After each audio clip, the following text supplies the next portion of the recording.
you and I have inherited in our tradition. Now, we're Romans, probably most of us, but, and our friends and relatives in the Byzantine tradition probably get this better than we do as a full-out teaching. Because I think that when we're taught to pray, we're taught to pray with words formulaically that are very, very super religious and theological. But in the Eastern churches, one of the modes of prayer was the second mode. You moved on from the first, we can talk about that in a minute. Was this practice called theoria physicae. And it means to pray, to contemplate the physical world, to contemplate the natural world. It's called natural contemplation. And in one of the things that Merton did as a spiritual master was to dive deeply into the archives of our tradition and find all the teachings he could on theoria physicae, on natural contemplation. And this is the way he taught his monks. Because he said, we've got to do this right. We've got to build on how the human nature works. And our ancestors who were out in those desert dojos in the wilderness were trying to figure out, how do you shift consciousness? How do you shift human consciousness to take it from being in its kind of very thick, perhaps animal state, and bring it into this more spiritually awakened state? And it was by way of developing a habit of religious awareness which endowed the soul with a kind of intuitive perception of God. In other words, it was training in seeing God everywhere, reflected in creation. It was an in-seeing into the essence, the divine essence and energies of the created manifest world. So, I know that we don't have a lot of time, so I want to spend some time on this, if you don't mind, because I think this is teachable. You see, this is something that we can do. We certainly can and will, I hope, do what the Pope is going to ask us in this letter, which is to really engage in the emergence of this ecological movement, this wave that is arising on our planet of people willing and able to do the hard work, what Barry will call the great work of our time, to aid and heal this earth. But even Thomas Berry is going to say, it all begins on the inside. The great work is to reimagine the human, to reimagine human nature, so that we are not the rapacious creature that we seem to have evolved into, but that we are the benign, harmonious, biophilic creature that our tradition says God made us to be. So how does this happen? Well, this is what Merton will say. This is how he manifests or expresses this mind state in him. Forest and field, sun and wind and sky, earth and water, all spoke the same silent language to Merton, reminding him that he had come to the monastery to develop like the things that grew all around him.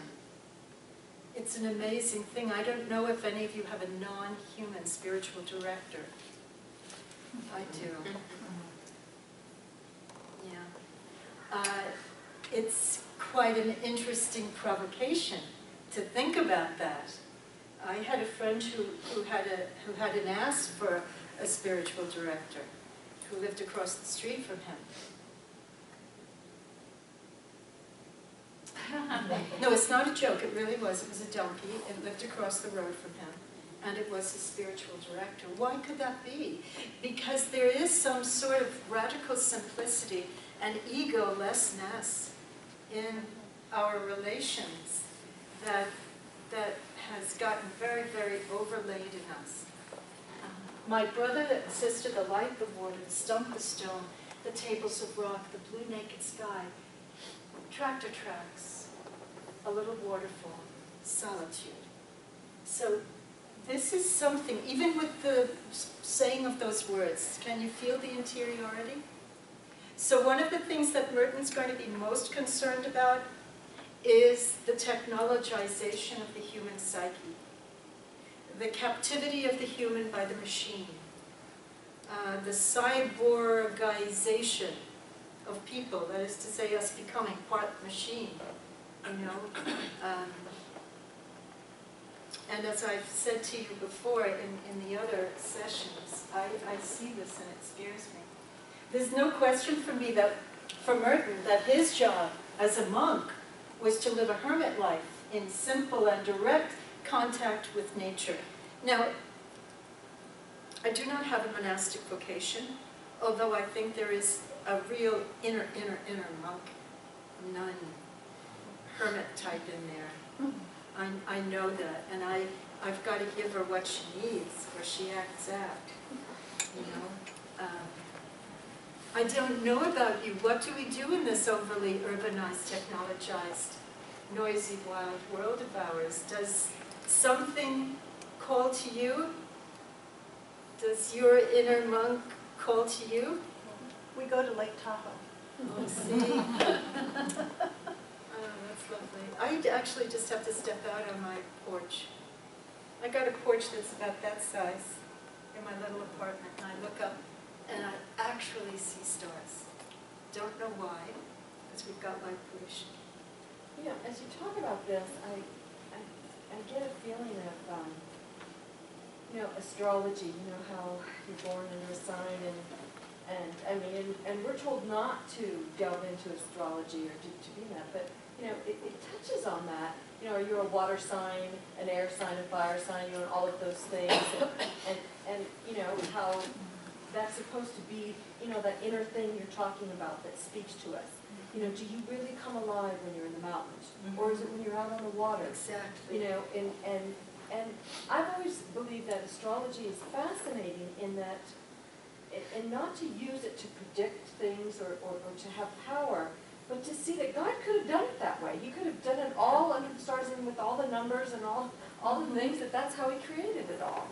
And that maybe there are, you know, certain people that have an affinity and in their soul that in the mountains they come alive or Well, touch. we know that, right? We Yeah, know I mean, that. I think Say, I'm a mountain person. Yeah. Oh no, I'm a forest person. Yeah, it doesn't have anything to do with, you know, where you were raised or whatever. It's something much deeper. Well, it's interesting, two things, Lori. One of them is that, you know, this is how Thomas Merton introduces himself to the world in the Seven-Story Nun. On January 31st, in the age of Aquarius, on January 31st, 1915, under the sign of Aquarius, and then he goes on to describe Prague and being on the border of Spain and yada yada. But, well, why not? We're stardust, right?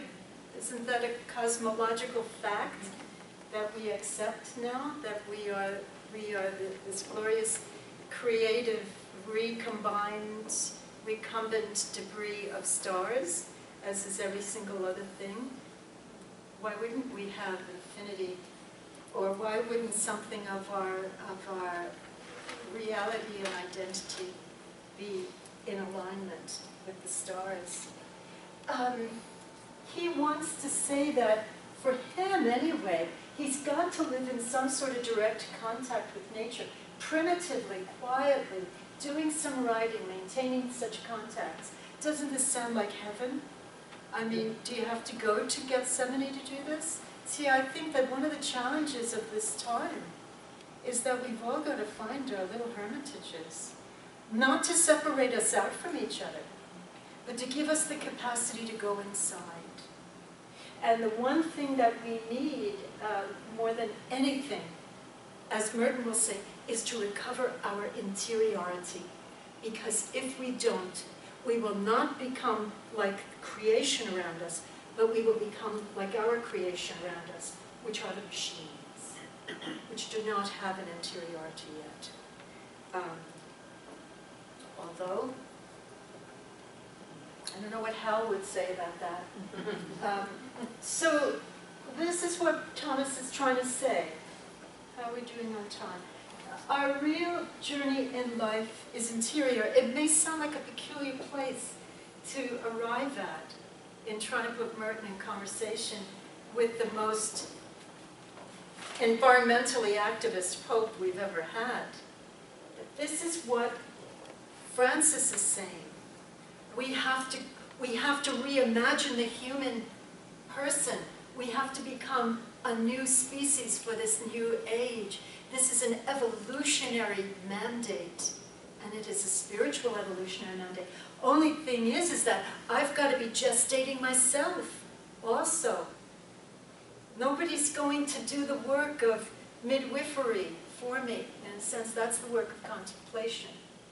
And of course, we will have guides and aids, yes, but it's really my own deep work.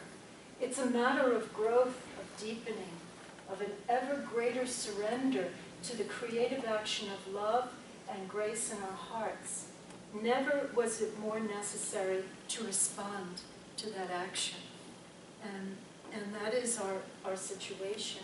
And then he wants to say, life is this simple.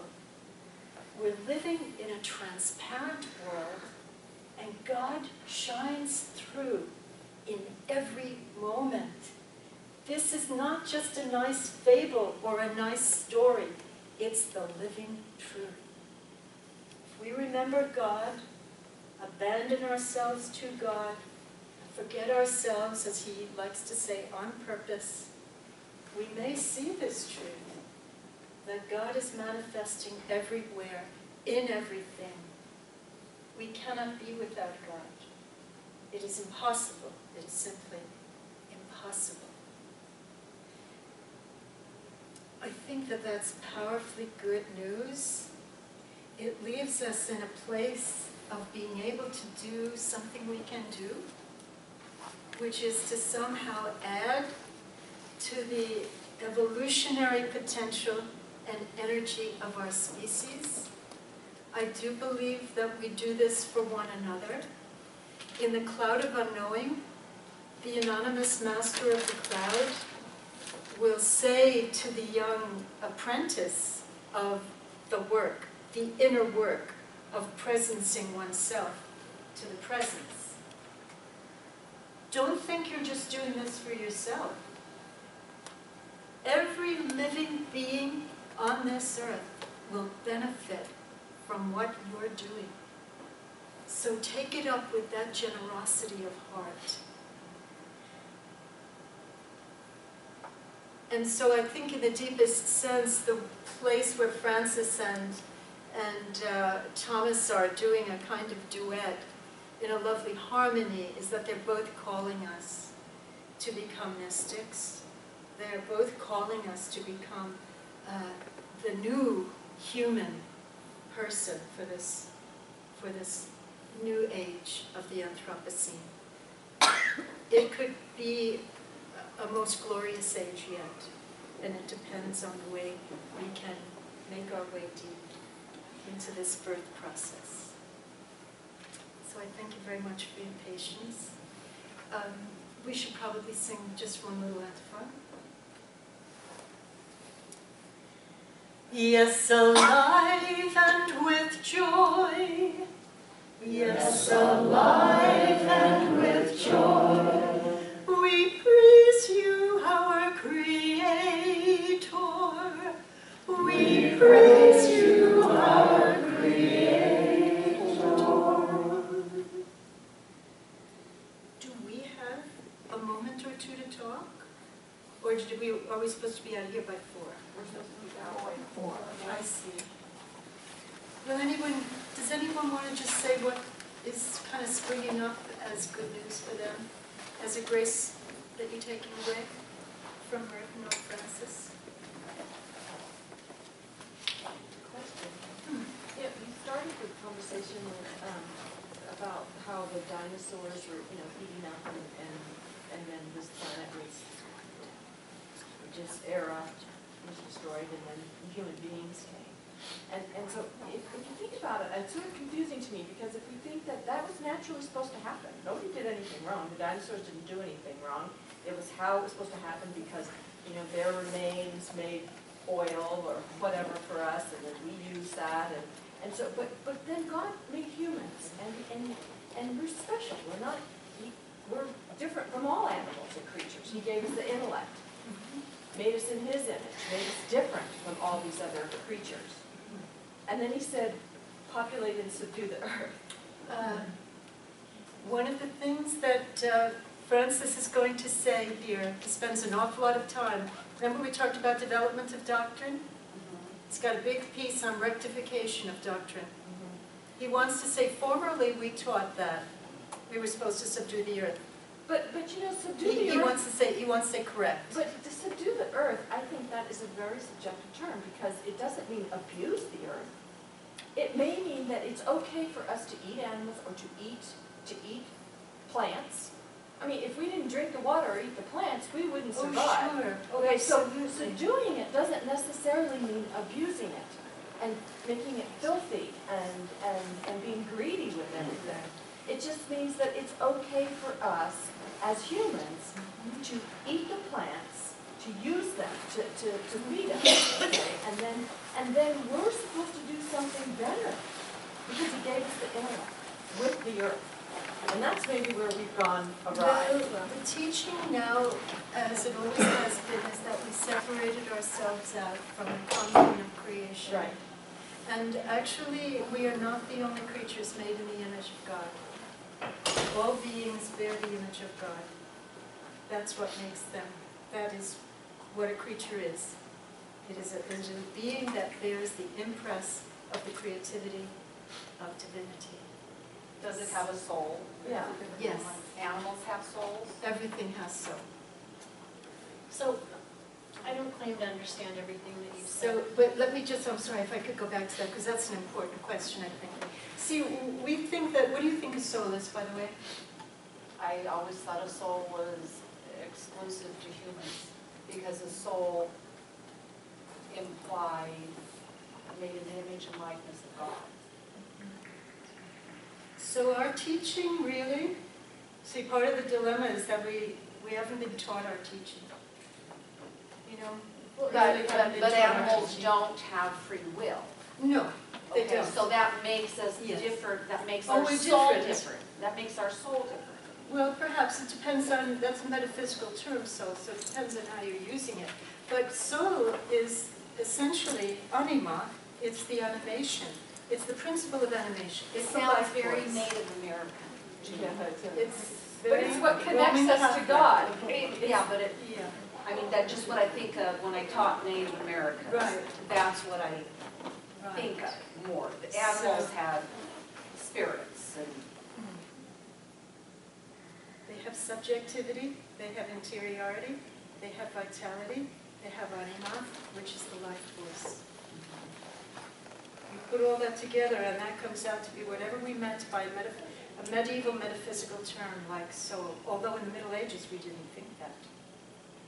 But again, please go back to this document. The Pope is saying, we once taught that, blah, blah, blah, blah. But now we teach that. This is the development of doctrine going on in this encyclical. It's not a development of doctrine for folks maybe that have been sloshing around in theological texts and stuff, who've kind of always seen this. One of the people that he talks about is Saint Bonaventure, the Franciscan. So Bonaventure is going to really explicate for our tradition this, what we call the emanationist teaching. It's a Neoplatonic thing. Basically it says the footprints of the Creator are all over the creation, in all of the creatures. And we come to God by putting our footstep in the footprints of the Creator. That is to say, by coming to know and be in some sort of familiar harmony, familial relationship to creation. So it's really only much more recently in human history that we've become so, what we might call, rapacious or contentious with the created world, with creatures. Our ancestors had a much more vibrant, open way of speaking of them.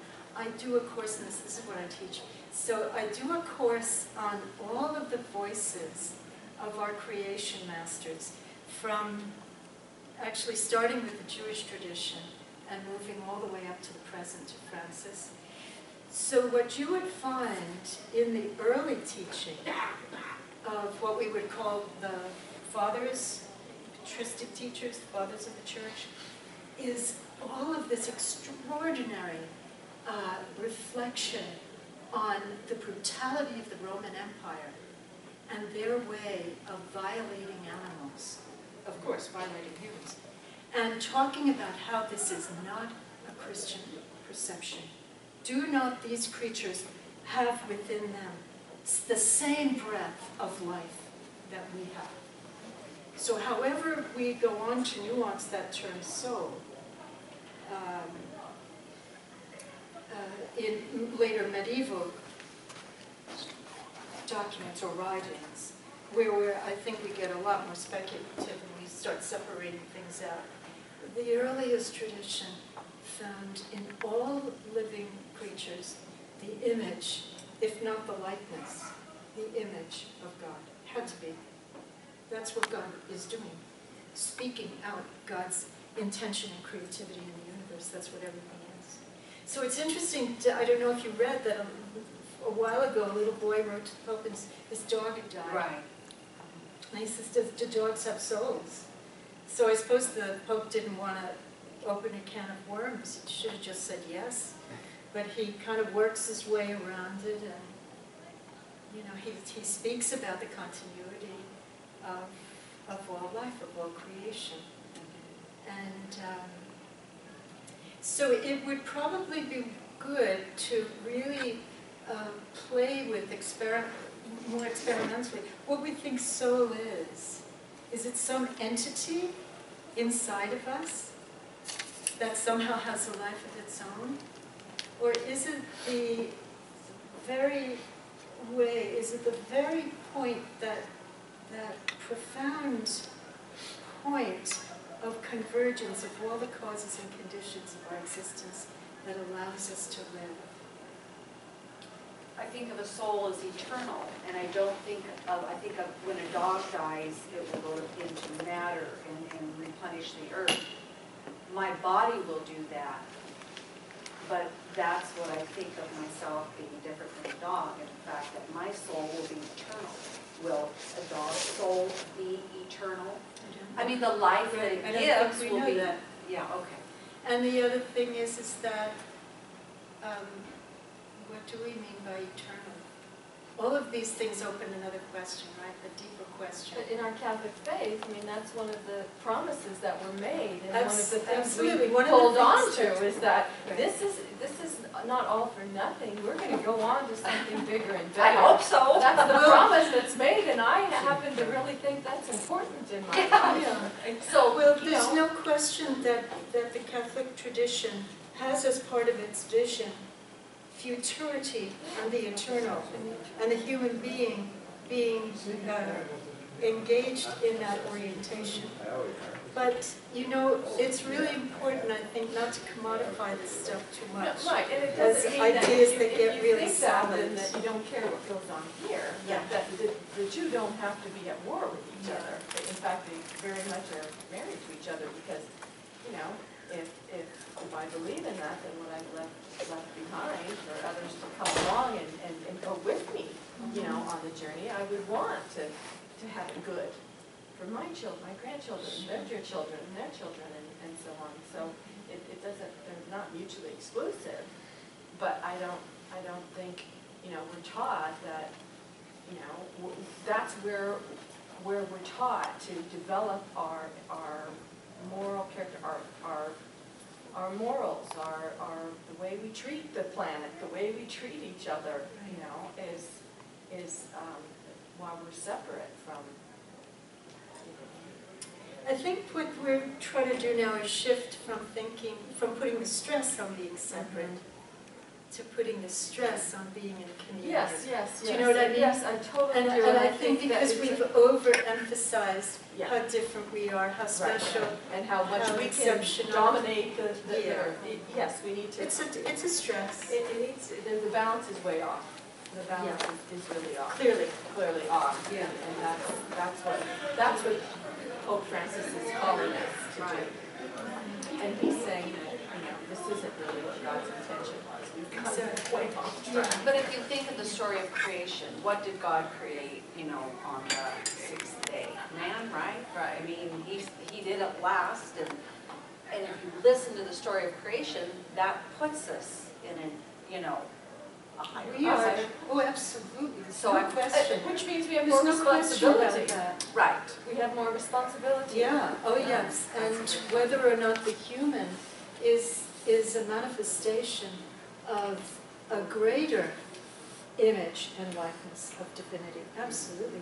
But But not humanity's the not only going to one. stay. It's Well, not the only no, it's not that, it's that we're in a continuity. We would not be here if it were not for the bonobos, Right. if it were not for the creatures who came before us, if it were not for the fish who gave us our eyes. Right. If it were not for the creatures who taught us the technology of breathing, all of that. And also, we're not going to be in this form forever. I don't know what we're going to look like in 1,000,000 years. Please God, that we'll even in 1,000 Right, years. exactly. So we are constantly in this transformational process. Yeah. So we're made in Yeah. God's image, but so is everything else. Well, what's not God? I mean, that's Well, the point. exactly. What's Everything's not in God's God? image.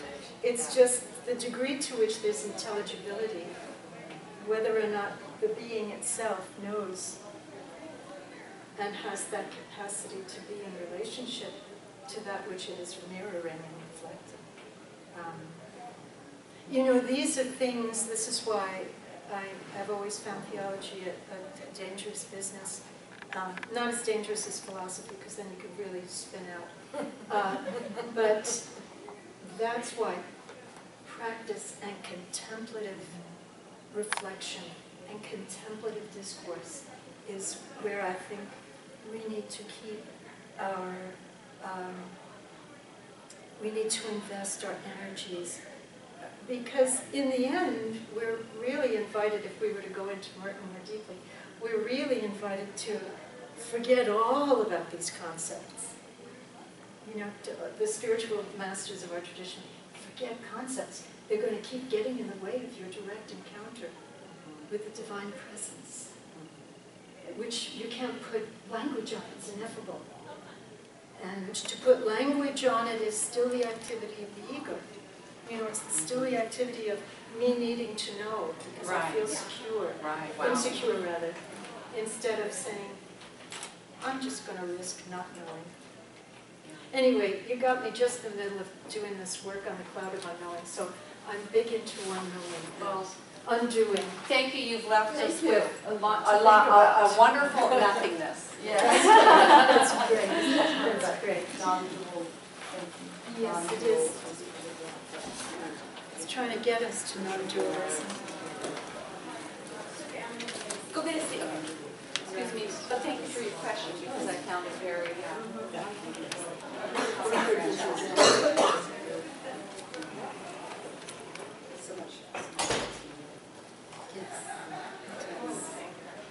Because when we begin to talk with those kinds of, in that kind of parlance, it can quickly get into parsing out words, which quickly gets into, we're not in dialogue anymore, we're in debate. And it doesn't really advance insight all that much, because then we're still staying, you got your point of view, I got my point of view.